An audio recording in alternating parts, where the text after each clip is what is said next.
નમસ્કાર મિત્રો, સ્વાગત છે મારી યુટ્યુબ ચેનલમાં. હું છું જગદીશ સર. મિત્રો, જે વિદ્યાર્થી મિત્રો ધોરણ 5માં અભ્યાસ કરી રહ્યા હોય અને જેમણે હાલ જવાહર નવોદય વિદ્યાલય પ્રવેશ પરીક્ષા આપી હોય તેવા વિદ્યાર્થીઓ અને જે વિદ્યાર્થીઓ નવોદય પ્રવેશ પરીક્ષામાં ફોર્મ ભરવાનું રહી ગયું હોય અને પરીક્ષા આપવાનું રહી ગયું હોય તેવા વિદ્યાર્થીઓ માટે ફરી એકવાર એક ઉત્તમ તક. સીઈટી એટલે કોમન પ્રવેશ પરીક્ષા, સીઈટી એટલે કોમન એન્ટ્રન્સ ટેસ્ટ ની જાહેરાત બહાર પડી ચૂકી છે. કોમન એન્ટ્રન્સ ટેસ્ટ કોને કહેવાય, શું છે, કોણ આપી શકે, એના માટે પરીક્ષાનું માળખું શું હોય, આ તમામ માહિતી આજના વિડીયોમાં હું તમારી સામે લઈને આવ્યો છું. તમારા આ બધી મૂંઝવણ જે છે કોમન પ્રવેશ પરીક્ષા, ઘણા બધા વિદ્યાર્થીઓના મેસેજ આવ્યા, સર કોમન એન્ટ્રન્સ ટેસ્ટ એટલે શું કહેવાય, કોમન પ્રવેશ પરીક્ષા એટલે શું, કોણ આપી શકે, એમાં શું શું હોય, એમાં શું શું પૂછાય. તો તે તમામ માહિતી આજના વિડીયોમાં હું તમને જણાવીશ. તો વિડીયોને છેલ્લે સુધી જોજો, જેથી કરીને તમને સંપૂર્ણ માહિતી આજના વિડીયોમાં મળી જશે. ચાલો મિત્રો, તો શરૂઆત કરીએ આજના વિડીયોની. આપણે શરૂઆતથી કોમન એન્ટ્રન્સ ટેસ્ટ શું છે અને કોણ પરીક્ષા આપી શકે, કોણ લાયક ગણાય, પાત્રતા શું હોય.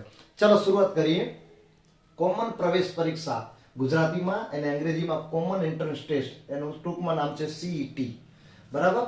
કોમન પ્રવેશ પરીક્ષા વર્ષ 2025-26 જે અત્યારે ધોરણ 24-25માં એટલે 24-25 વર્ષનું જે વિદ્યાર્થીઓ ધોરણ 5માં અભ્યાસ કરી રહ્યા હોય ને એ વિદ્યાર્થીઓ માટે ધોરણ 1 થી 5માં અભ્યાસ પૂર્ણ કરનાર, એટલે અત્યારે માની લો કે ચાલુ હોય વિદ્યાર્થીઓને જ્ઞાન શક્તિ રેસિડેન્શિયલ સ્કૂલ, જોજો મિત્રો, જ્ઞાન શક્તિ રેસિડેન્શિયલ સ્કૂલ, જ્ઞાન શક્તિ ટ્રાઇબલ રેસિડેન્શિયલ સ્કૂલ અને રક્ષા શક્તિ સ્કૂલ અને Gujarat state tribal education society હસ્તક એકલવ્ય મોડલ રેસિડેન્શિયલ સ્કૂલ અને સૈનિક શાળામાં કોમન એન્ટ્રન્સ ટેસ્ટ એટલે સીઈટી ના આધારે ધોરણ 6માં પ્રવેશ તેમજ મુખ્યમંત્રી જ્ઞાન સેતુ મેરિટ સ્કોલરશિપ યોજના સીઈટી મેરિટના આધારે ધોરણ 6 થી 12 ના અભ્યાસ દરમિયાન સ્કોલરશિપ આપવામાં આવશે. શું છે તમને, તો જે આ 4 પ્રકારની સ્કૂલો છે, એક તો જ્ઞાન શક્તિ રેસિડેન્શિયલ સ્કૂલ, મિત્રો જોજો, જ્ઞાન શક્તિ રેસિડેન્શિયલ સ્કૂલ, જ્ઞાન શક્તિ ટ્રાઇબલ રેસિડેન્શિયલ સ્કૂલ, રક્ષા શક્તિ સ્કૂલ અને આ વર્ષે સરકારે Gujarat state tribal education society હસ્તકની એકલવ્ય મોડલ રેસિડેન્શિયલ સ્કૂલ અને સૈનિક શાળા, આ ખાસ પ્રકારના વિદ્યાર્થીઓ માટે છે. તેના વિશે હું તમને જણાવીશ. તો જે વિદ્યાર્થી મિત્રો સરકારી શાળામાં જે અભ્યાસ કરી રહ્યા હોય એવા વિદ્યાર્થીઓ માટે જ્ઞાન શક્તિ રેસિડેન્શિયલ સ્કૂલ, જ્ઞાન શક્તિ ટ્રાઇબલ રેસિડેન્શિયલ સ્કૂલ અને મુખ્યમંત્રી જ્ઞાન સેતુ મેરિટ સ્કોલરશિપ સાથે જે તમને કીધું ને રક્ષા શક્તિ સ્કૂલ, આ 4 પ્રકારની સ્કૂલોમાં તમને એડમિશન મળી શકે. એક તો જ્ઞાન શક્તિ રેસિડેન્શિયલ સ્કૂલ, જ્ઞાન શક્તિ ટ્રાઇબલ રેસિડેન્શિયલ સ્કૂલ, રક્ષા શક્તિ સરકારી વાળા પણ લઈ શકે, ખાનગી વાળા પણ લઈ શકશે. બરાબર. અને સાથે જે વિદ્યાર્થી મિત્રો મતલબ રેસિડેન્શિયલ સ્કૂલમાં ન જવા માંગતા હોય તો એવા વિદ્યાર્થીઓ માટે મુખ્યમંત્રી જ્ઞાન સેતુ મેરિટ સ્કોલરશિપ, એટલે જો તમે મેરિટમાં આવો તો સ્કોલરશિપ મળી શકે. બરાબર છે. તો આ છે કોમન એન્ટ્રન્સ ટેસ્ટ. જે કોણ આપી શકે, જે ધોરણ 5માં અત્યારે અભ્યાસ કરી રહ્યા હોય તેવા વિદ્યાર્થીઓ માટે આ પ્રકારની શાળામાં એડમિશન મળશે મેરિટના આધારે. કોમન એન્ટ્રન્સ ટેસ્ટ લેવા પછી જ્યારે પરિણામ આવશે એ પરિણામના આધારે મેરિટમાં આવ્યા બાદ એ વિદ્યાર્થીઓને એડમિશન મળશે. ચલો આગળ જોઈશું. સ્વનિર્ભર શાળાઓમાં ધોરણ 1 થી 5 નો અભ્યાસ પૂર્ણ કરનાર વિદ્યાર્થીઓને ફક્ત રેસિડેન્શિયલ સ્કૂલ એટલે 25% બેઠકોમાં મેરિટના આધારે પ્રવેશ મળશે. મિત્રો ખાસ જે વિદ્યાર્થી મિત્રો સ્વનિર્ભર એટલે ખાનગી પ્રાઇવેટ સ્કૂલમાં અભ્યાસ કરી રહ્યા હોય એવા વિદ્યાર્થીઓ માટે માત્ર અને માત્ર જ્ઞાન શક્તિ રેસિડેન્શિયલ સ્કૂલ રક્ષા શક્તિ સ્કૂલ, આ રક્ષા શક્તિ સ્કૂલ એક પ્રકારની સૈનિક શાળા પ્રકારની શાળા છે. જેવી રીતે તમને ખ્યાલ હોય તો સૈનિક શાળામાં તાલીમ આપવામાં આવે છે, તો એ પ્રકારની છે. પણ ખાનગી શાળા એટલે પ્રાઇવેટ સ્કૂલના છોકરાઓ માટે માત્ર 25% બેઠક, બાકી સરકારી શાળામાં જે ભણતા હોય એ વિદ્યાર્થી માટે. હવે બીજું મિત્રો આ વર્ષે નવું છે, વર્ષ 2025-26 થી Gujarat state tribal education society હસ્તકની શાળાઓમાં Eklavya model residential school EMRS Eklavya model residential school અને સૈનિક શાળાઓમાં પણ કોમન પ્રવેશ પરીક્ષાના મેરિટમાં સમાવેશ થયેલ આદિજાતિના વિદ્યાર્થીઓને જ ધોરણ 6 માં પ્રવેશ આપવામાં આવશે. આનામાં અલગથી પ્રવેશ પરીક્ષા લેવામાં આવશે નહીં. તો એવા વિદ્યાર્થીઓને એકલવ્ય મોડલ રેસિડેન્શિયલ સ્કૂલ અને સૈનિક શાળામાં પ્રવેશ મળી શકશે. આ વર્ષે સરકારે નવું કર્યું છે, જે આ Gujarat state tribal education society હસ્તકની શાળાઓ છે એના માટે. બરાબર છે મિત્રો. તો આ હતું કોમન પ્રવેશ પરીક્ષા. ફરીથી કોમન પ્રવેશ પરીક્ષા એટલે કોમન એન્ટ્રન્સ ટેસ્ટ કોણ આપી શકે? ધોરણ 5 માં અભ્યાસ કરતા વિદ્યાર્થીઓ. એમને ઓનલાઈન ફોર્મ ભરવાનું અને ઓનલાઈન ફોર્મ ભર્યા ટાઈમે બધું ધ્યાન રાખવાનું, શું શું કરવાનું એ બધું તમને હું જણાવીશ. તો ખાનગી શાળાઓના વિદ્યાર્થીઓ માટે માત્ર અને માત્ર રક્ષા શક્તિ સ્કૂલ 25% બેઠક આધાર ઉપર પ્રવેશ મળી શકશે, તે પણ મેરિટના આધાર ઉપર. બરાબર. ચાલો મિત્રો, ઓનલાઈન ફોર્મ ભરવાનો સમયગાળો. હવે ઓનલાઈન ફોર્મ ભરવાનો સમયગાળો શું રહેશે? 7/2/2025 થી. એટલે જ્યારે આજે હું વિડીયો ઉતારું છું, આજે જાહેરાત આવી છે 5 તારીખ, 2 દિવસ પછી એટલે 7 તારીખથી 7/2/2025 થી 19/2/2025 સુધી ઓનલાઈન મારફતે કઈ વેબસાઇટ એવું પણ તમને જણાવીશ. 7/2/2005 થી 19/2/2025 સુધી આ ઓનલાઈન ફોર્મ ભરી શકશો. પરીક્ષાની તારીખ નક્કી છે 22 માર્ચ 22/3/2025 અને રવિવાર. આ પરીક્ષાની તારીખ છે, ફિક્સ છે, નોંધી રાખજો વિદ્યાર્થી મિત્રો. બરાબર. તૈયારીથી અત્યારેથી લાગી જવાનું. પરીક્ષા ફીસ, ઓનલાઈન ફોર્મ ભરતી વખતે કોઈ પણ પ્રકારની ફીસ નથી આપવાની. ઓનલાઈન ફી નથી, કોઈ જાતની ફીસ નથી આપવાની.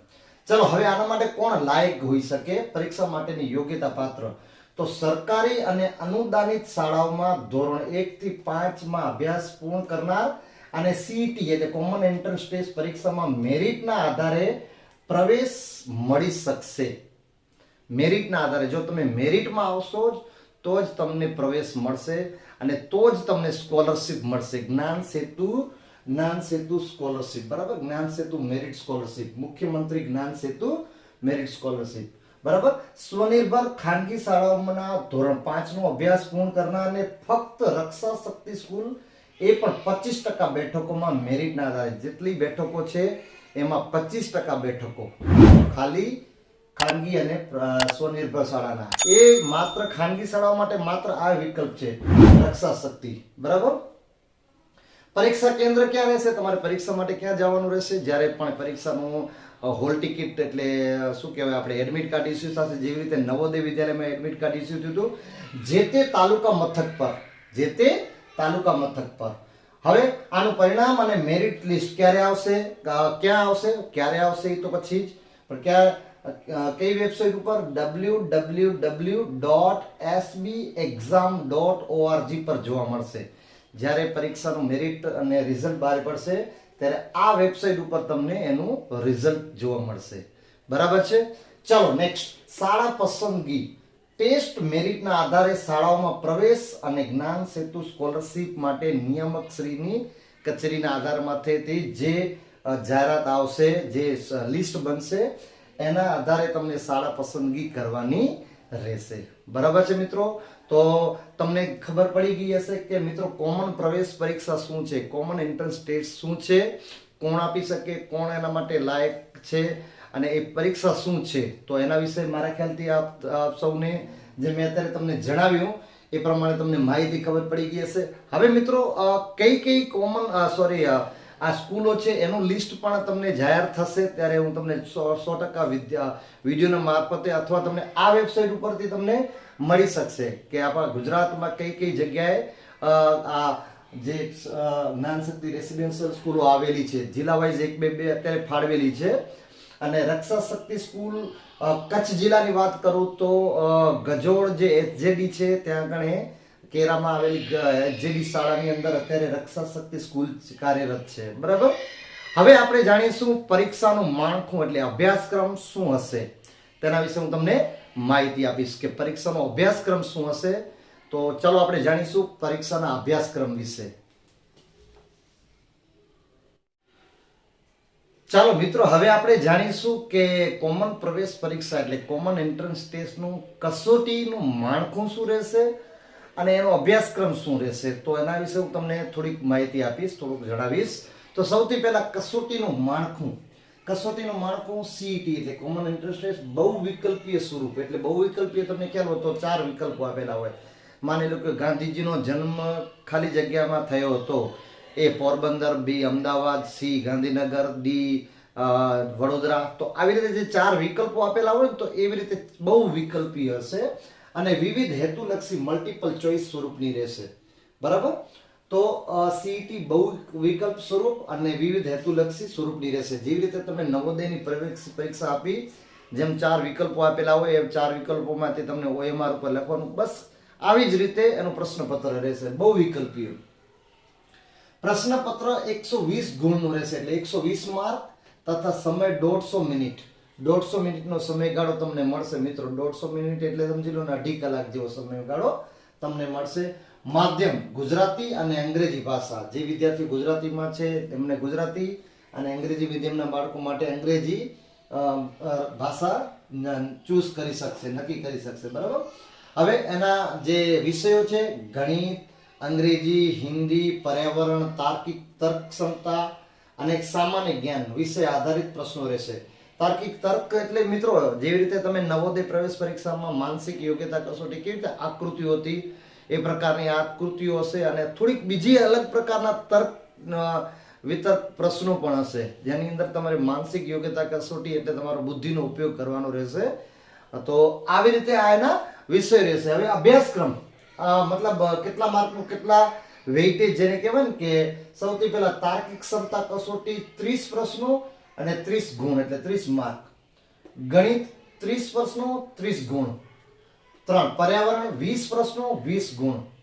4 ગુજરાતી 20 પ્રશ્નો 20 ગુણ. 5 અંગ્રેજી અને હિન્દી બંને મળીને 10 માર્કનો એટલે 20 ગુણ, સોરી 20 પ્રશ્નો અને 20 ગુણ. કુલ 120 પ્રશ્નો અને 120 ગુણ એટલે એક પ્રશ્નનો 1 માર્ક. નેગેટિવ માર્કિંગ નહીં હોય આની અંદર. બરાબર. તો મિત્રો આ તો કસોટીનું માળખું અને અભ્યાસક્રમ સંપૂર્ણ જે તમારા કોમન પ્રવેશ પરીક્ષા એટલે કોમન એન્ટ્રન્સ ટેસ્ટમાં પૂછાશે. આના જૂના પ્રશ્નપત્રો પણ તમને વેબસાઇટ ઉપરથી મળી રહેશે અને જૂના પ્રશ્નપત્રોનું સોલ્યુશન તેમજ તૈયારી કેવી રીતે કરવી તેના વિશે પણ તમને મારી YouTube ચેનલ પર સમયાંતરે માહિતી મળતી રહેશે. તમને મારી YouTube ચેનલ ઉપર કોમન પ્રવેશ પરીક્ષાના અલગ અલગ વિષયોના વિડીયો પણ તમને જોવા મળશે. જો તમે જોવા માંગતા હોય તો મારી YouTube ચેનલને સબસ્ક્રાઇબ કરવાનું ભૂલજો નહીં. અને આ માહિતી કોમન પ્રવેશ પરીક્ષા એટલે શું અને તેના વિશે સંપૂર્ણ માહિતી જે મેં તમને આજે આપી ને એ તમારા અન્ય મિત્રોને જરૂર શેર કરજો. મિત્રો મળીશું નેક્સ્ટ વિડીયોમાં આવી જ એજ્યુકેશનલ શૈક્ષણિક માહિતી સાથે હું તમને આપતો રહીશ. તો ચેનલને સબસ્ક્રાઇબ કરવાનું અને વિડીયોને લાઈક કરવાનું ભૂલજો નહીં. મળીશું નેક્સ્ટ વિડીયોમાં. ધન્યવાદ.